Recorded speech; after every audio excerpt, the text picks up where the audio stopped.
I've been traveling the country, meeting all different kinds of farmers, and it never ceases to amaze me how deep-rooted each family is. Each family has its own history and its own story that goes back generations.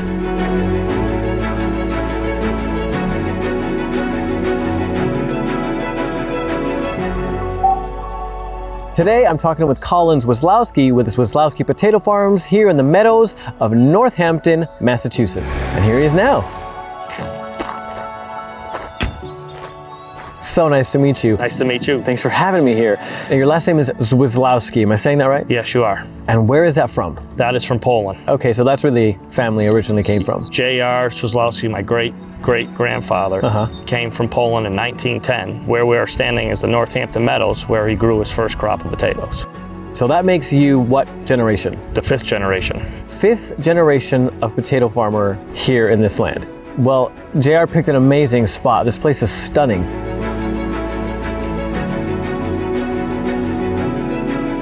Can you tell me a little bit about the history? Yes, I could, but my great-uncles could tell you even more, and they have some great stories. Do they still work on the farm? They're here every day. They come out and scout the potatoes in the morning and right before they go home. So if we took a good look, we could probably find them. Oh, that's incredible. Yes, please. Should we go? Yes. Because I'd love to meet them. Alrighty.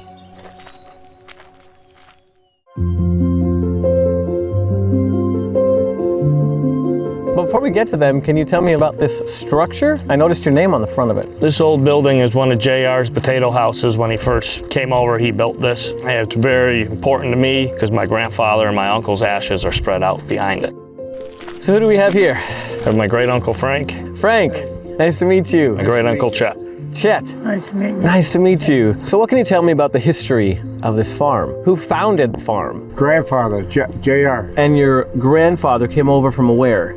Poland. From Poland to here and was Yeah. like, you know what I want to do? I want to grow potatoes. Apparently, because that's what he did. And he was a big grower, too. Any fun or interesting stories you guys can remember from when you were young? I was going to that small school. Look out the window, there's this big Oldsmobile. It's him, the grandfather. They go pick me up. We would come right down here.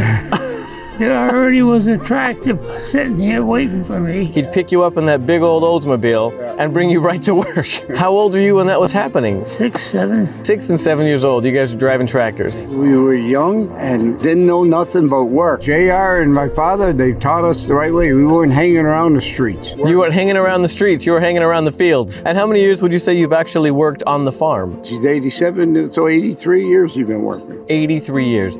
That is incredible. Thank you so much. Thank you. It was a pleasure. Frank, it was a pleasure. Chet, Thank you. I'll leave you to your surveying. Yeah. Take care. Yeah.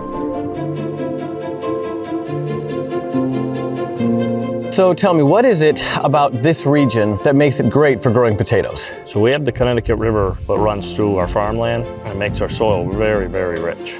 What types of potatoes do you grow and what are they used for? So we grow 4 types: red, white, russet, and a yellow. And they're all for a table stock, so fresh market. What stage are they in right now? These are 40 days after planting. Oh, this is only a 40-day growth. Yes, we'll be spreading fertilizer over the top of them. We'll wait till row closure and we'll come in with a 1-pass hiller and put a hill on them so they'll get ready for blossom. And what is happening in the field right now? So I actually have my brother who's out putting down a fungicide and an insecticide to get ready for that 1-pass. And harvest will come 40 to 50 days after row closure.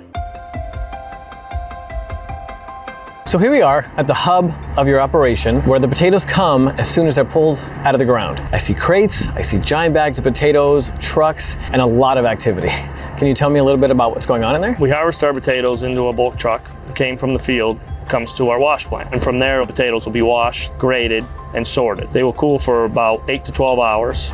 And from our coolers, they'll go into our packing facility, which will be packed into anywhere from a 3-pound to a 10-pound bag, depending on the vendor. The finished product will go to another cooler, and then they will be shipped to wherever the vendor is located.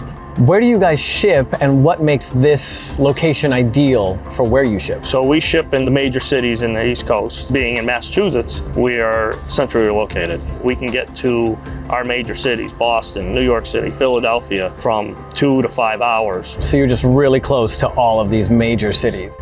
Well, it seems like you have a really good crew here. Can you tell me about your employees? So I wouldn't even call them employees, they're like family to us. We employ in our busy months anywhere from 60 to 70, slower months 20 to 30. We wouldn't be where we are today if we didn't have every one of them.